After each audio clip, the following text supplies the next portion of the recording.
O camera on করেছিস? হ্যাঁ, on দেখানোর করবো না। মতনই।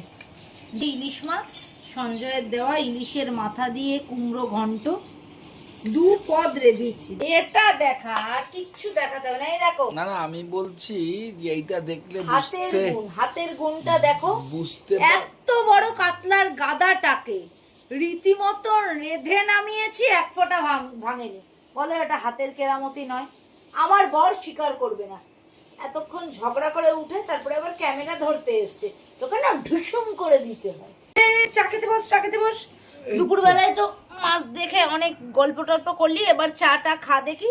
জানিস আমার এক সীমা বলেছে মোবাইলের ভিতর থেকে চা বার করে দেওয়া যদি যেত তাহলে ও আমার সঙ্গে চা খেত। আরেক সীমা সে আবার আমার মতনই দুধ চা ছাড়া খায় না। আমিও গো একবার দিনে চা খাই, কিন্তু সেটা দুধ চা চাই। 5টার থেকে 5:30টায় দুধ চা না খেলে আমার মাথা যন্ত্রণা করে। চা পরে খাবো, আগে তোমাদের বাদ বাকি জামা কাপড়গুলো দেখিয়ে দিই। কালকে এটা আমার জন্য কিনেছি।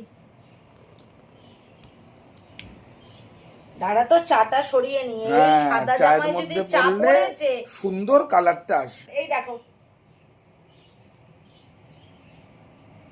কে একটা জিজ্ঞাসা করেছে আমি জামা কোত্থেকে কিনি। আমি জামা কিনি হলো কলকাতার বিখ্যাত, নর্থ ক্যালকাটার বিখ্যাত একটা দোকান থেকে। বলো দেখি যেটা শ্যামবাজারের নর্থ ক্যালকাটার বিখ্যাত দোকান কোনটা?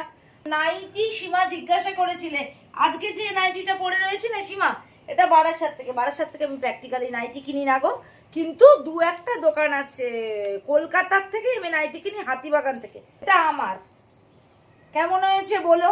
সাদা আমার ভীষণ পছন্দের ব্যাপার। আর এগুলোকে ভাঁজ করতে হবে, বর একটাও ভাঁজ করে দেয় না জানো। ও কাজ, চা খাবে কেটে পড়বে ওর কাজে, আর সব তারপরে ভেজে ভেজে আমায় ভাঁজ করতে হয়। এই দেখো, একদম সিম্পল অ্যান্ড সোবার বাড়িতে এদিক ওদিক যেতে পড়ার জন্য, কিন্তু এই কাজটা খুব সুন্দর। দেখো 100% কাটন। কাটন ছেড়ে আমি খুব একটা পড়ি না, এই মাঝে একটু কাজ করা। 20% অফ। 20% অফ, এটা তার মানে সেলে কেনা।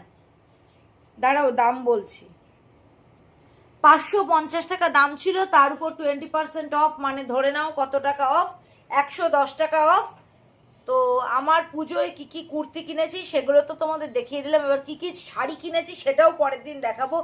টি টাইম হয়ে গেছে, চা খেতে খেতে আজকের ভিডিওটা এখানেই শেষ করি। আজকের জামা কাপড়গুলো কেমন হয়েছে সেটা কমেন্ট করো, আর আজকের চায়ের কালারটা কেমন হয়েছে সেটাও কমেন্ট করো।